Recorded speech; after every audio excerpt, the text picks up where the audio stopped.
நான் தனுஷா பாலசுப்ரமணியன். 15 ஆண்டுகளா தன் கொள்கைகளும் தன் கோட்பாட்டுகளும் தன் செயல் திட்டங்களையும் மக்கள்கிட்ட கொண்டு போய் சேர்க்கணும்னு தன்னிச்சையா நீங்க செயல்படணும்னு நினைக்கிற எண்ணங்களுக்கு எங்களோட பாராட்டுக்கள். அது ரொம்ப சிறப்பு வாய்ந்ததா இருக்கு. நன்றி நன்றி. ஆனா அதுல இருந்து நம்ம பார்க்கணும்னா சில டிஸ்அட்வான்டேஜஸ்மே அதுல இருக்கிறதா நான் கருதுறேன். குறிப்பா நீங்க பார்க்கணும்னா மக்கள்கிட்ட நீங்க கொண்டு போய் சேர்க்கணும்னு நினைக்கிற கோட்பாடுகளும் கொள்கைகளும் செயல் திட்டங்களும் மக்களை அடையறதுக்கான காலதாமதம் இதனால ஏற்படலையா? நல்ல நோக்கத்தோட மட்டும் சில கட்சிகள் இருக்கு. அப்படிப்பட்ட சில கட்சிகளை தேர்ந்தெடுத்து அதனோடு நீங்கள் கூட்டணி வைக்கும் போது உங்களுக்கும் உங்களோட கோட்பாடுகளுக்கும் மக்களுக்கான ஆட்சிகளுக்குமான இடைவெளி குறைவதா நீங்க நினைக்கலையா? இல்ல, தங்கச்சியுடைய கேள்வியை நான் ஏற்கிறேன். நான் சொல்றேன், அப்படி இருக்கிற ஒரு கட்சியை சொல்லுங்க, நான் சேர்த்துக்கிறேன். நான் போய் சேர்ந்துக்கிறேன்.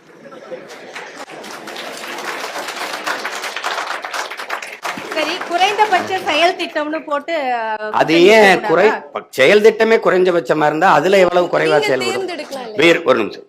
செயல் திட்டமே குறைஞ்சபட்சம், அதுல அந்த குறைஞ்சபட்சத்துல எவ்வளவு குறைஞ்சபட்சம் போகும் மக்களுக்கு? இல்ல, நீங்க அதிகாரம்னு சொல்றீங்க.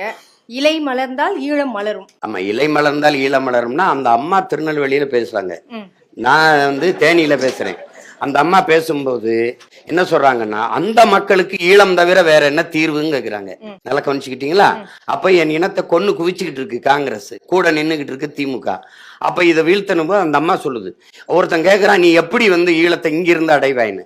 நான் பிரதமரா வந்தால், அதிகாரத்துக்கு வந்தால், நீ எப்படி இராணுவத்தை அனுப்பி பாகிஸ்தான்ல இருந்து பங்களாதேஷை பிரிச்சியோ அப்படிதான் நான் பிரிப்பேங்குது இந்த அம்மா சொல்றாங்க.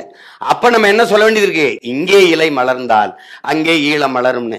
இந்த அம்மா சொன்னதுக்கு, நான் சொன்னதுக்கு எல்லாம் விமர்சிந்தான். எங்க அண்ணன் நடேசன், அவர் தான் அரசியல் துறை பொறுப்பு, கடிதம் எழுதி அந்த அம்மாவுக்கு நன்றின்னு எழுதுனது கடிதம் இருக்கு. ரொம்ப எல்லாரும் போயிட்டு இருந்தா, ஐயா மைத்திரேயன் இப்ப திமுகல சேர்ந்திருக்காருல, இந்த வர அம்மையார் ஜெயலலிதா பாராட்டி LTT அனுப்புன, விடுதலை புலிகள் அனுப்புன கடிதம்னு இருக்கு.